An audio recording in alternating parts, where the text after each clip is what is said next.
Bhavnagar Nilambag police પેટ્રોલિંગમાં હતી ત્યારે જાહેરમાં જુગાર રમતા શખ્સોને ઝડપીને ધોરણસર કાર્યવાહી હાથ ધરાઈ છે। નીલમબાગ પોલીસે શહેરના રેલવે સ્ટેશન રોડ ઉપર આવેલી પટેલ બોર્ડિંગની સામે જાહેરમાં જુગાર રમતા સોહિલ મજીદભાઈ બેલીમ, સલીમ ઉર્ફે રોટલી રહીમભાઈ મલેક, રહીમ દિલાવરભાઈ બેલીમ, સાદિક ચાંદભાઈ સૈયદ, ઇલિયાસ ઉર્ફે ઇલોજાકભાઈ બેલીમ, નાસિર સિકંદરભાઈ પઠાણને ગંજીપત્તા પાના અને રોકડ 15,100 સાથે ઝડપી ધોરણસર ગુનો નોંધી આગળની કાર્યવાહી હાથ ધરી છે।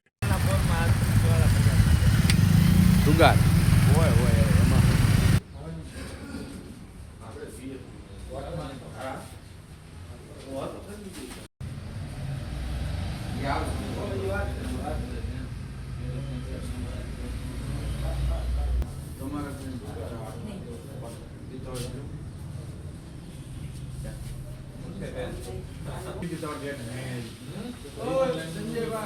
બરાબર